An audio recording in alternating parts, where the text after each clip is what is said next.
Your point has been taken sir. మన న్యాయ వ్యవస్థలో ఉన్న లోపభూయిష్టమైనటువంటి అంశాల ఆధారంగా ఇవన్నీ జరుగుతున్నాయి, అది అందరికీ తెలిసిన విషయం. రమేష్ గారు ప్లీజ్ కంక్లూడ్ చేయండి సార్. అవుట్ ఆఫ్ 27 లో 21 వాళ్ళే ఉన్నారు, 21, 22 వాళ్ళే ఉన్నారు.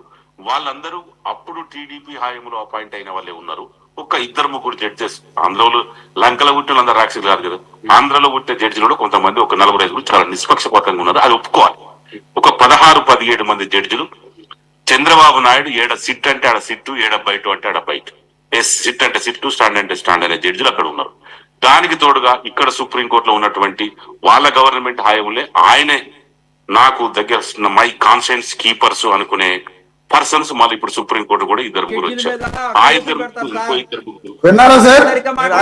సురేష్ గారు రాగంటే ఒకసారి క్లారిటీ. సురేష్ గారు విన్నాను సార్. సురేష్ గారు మీరు ఎప్పుడన్నా వీడియో చూసారో లేదా అని చెప్పి మీకు చూపించాను, మళ్ళీ మీకు పంపిస్తా. పర్లేదు, ఆ వీడియో మీకు పంపిస్తానులేండి. ఓకే సార్, ఆయన ఎవరో చెప్పండి సార్, ఆయన ఎవరో చెప్పండి.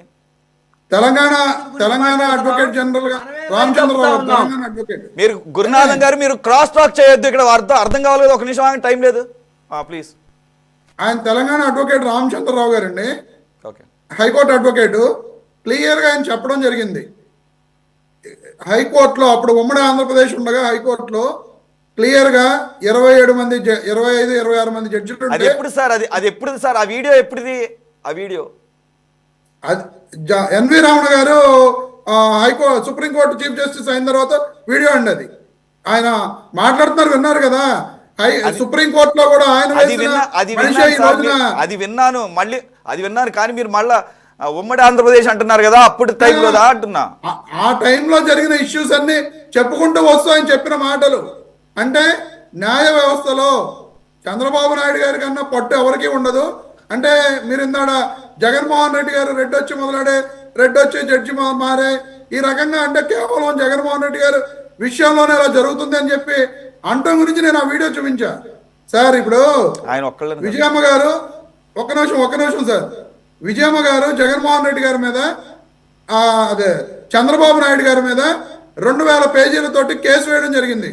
ఆ రోజున జస్టిస్ గులాం మహమ్మద్ గారును నూతి రామ్మోహన్ రావు గారు దీంట్లో ప్రైమ్ ఆఫీసీ ఉంది, విచారణ చేయాలని చెప్పి హైకోర్టు జడ్జెస్ గా వాళ్ళు జడ్జిమెంట్ ఇచ్చారు. ఆ తర్వాత చంద్రబాబు నాయుడు గారు సుప్రీంకోర్టుకు వెళ్తే, మీరు మళ్ళీ హైకోర్టుకి వెళ్ళండి, మేము అక్కడ ఏ నిర్ణయం తీసుకోమని చెప్పి ఆ కేసు కొట్టేసింది. కొట్టేసిన తర్వాత ఆ కేసుని ఆయనకి కావాల్సిన బెంచ్ మీదకి రప్పించుకుని ఆ రోజున కొట్టేయించుకున్న చరిత్ర చంద్రబాబు నాయుడు గారిది. ఈ రోజున నీతి వాక్యాలు వీళ్ళు వల్లించడం కాదు.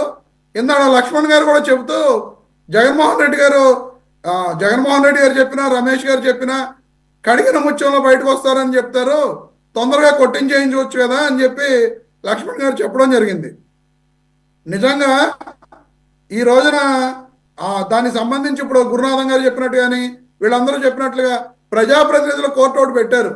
జస్టిస్ ఎన్వి రమణ గారు సుప్రీంకోర్టు చీఫ్ జస్టిస్ గా ఉండగా 6 నెలల్లో నిర్ణయం తీసుకోమని చెప్పి స్వయంగా చెప్పారు. మరి ఈ రోజు వరకు ఈ ప్రజాప్రతినిధుల మీద ఉన్న కేసులన్నీ ఎందుకు నిర్ణయం తీసుకోలేదండి? చంద్రబాబు నాయుడు గారి మీద లేవా? జగన్మోహన్ రెడ్డి గారి మీద లేవా? ఎవరి మీద లేవు? ఎంతో మంది ఎమ్మెల్యేల మీద ఉన్నాయి, ఎంపీల మీద ఉన్నాయి. వాళ్ళందరూ వాళ్ళ పదవులు అనుభవిస్తున్నారే. కేవలం జగన్మోహన్ రెడ్డి గారి గురించే ఏళ్ల తరబడి మారిపోయినట్లుగా, సంవత్సరాలు గడిచిపోయినట్లుగా కేవలం జగన్మోహన్ రెడ్డి గారి గురించి మాత్రమే మాట్లాడుతూ ఉంటారు. మరి ఇది ఎక్కడే విడ్డూరం? అందరి గురించి మాట్లాడండి, అందరూ కరెక్టే. అందరూ తప్పు చేసిన వాడు నిజంగా తప్పు ఆ ప్రజాప్రతినిధుల కోర్టులోనే శిక్షలు వేయించండి, తప్పే ఉంది, ఎవరు కాదన్నారు.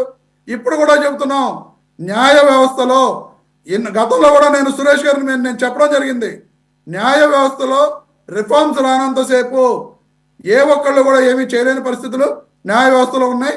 సో ఈ రోజున ఇప్పుడే కాదు, రేపొద్దున ఎప్పుడు విచారణ జరిగినా జగన్మోహన్ రెడ్డి గారి కేసుల విషయంలో 11 సిబిఐ కేసులు, 9 ఈడీ కేసులు, ఆల్రెడీ 7 కేసుల్లో అధికారులు, 8 కేసులు, 7 కేసుల్లో అధికారులు ఎవరో కూడా తప్పు చేయలేదు అని చెప్పి ఆల్రెడీ అధికారుల మీద జడ్జిమెంట్స్ రావడం జరిగింది. ఆ 7 కేసులు పోతే ఇంకా 3 కేసులు మాత్రమే మిగిలి ఉన్నాయి. ఆ 3 కేసులు కూడా అతి త్వరలో కొట్టేస్తారు. అప్పుడు ఈ మాటలు మాట్లాడటానికి కూడా ఉండదు. ఎందుకంటే నిన్న సిబిఐ కోర్టు చెప్పింది జగన్మోహన్ రెడ్డి గారికి వివేకానంద రెడ్డి గారి కేసు విషయంలో ఎటువంటి ఎంక్వైరీ అవసరం లేదని చెప్పి, అలాగే ఇవి కూడా కొట్టేసిన తర్వాత అప్పుడు నోరు వెప్పడానికి కూడా ఎవరికి ఛాన్స్ ఉండదు. అది సురేష్ గారు. మేము కూడా ఆ విచారణ జరిగి కంప్లీషన్ కావాలనే మేము కూడా చెప్పేది. మేము కూడా కావాలనే కోరుకుంటున్నాం, మేము అక్కర్లేదని కోరుకుంటలేదండి. రైట్. మరి మేము కూడా కావాలని కోరుకుంటున్నాం. మరి అలాంటప్పుడు అన్ని వందల డిశ్చార్జ్ పిటిషన్లు ఇంతకు ముందు కనివిని డిశ్చార్జ్ పిటిషన్స్ ఎందుకు వేస్తున్నారు? మాకు సంబంధం లేదు ఈ కేసులో అని చెప్పి అదే సార్ వేస్తున్నాడు తప్ప.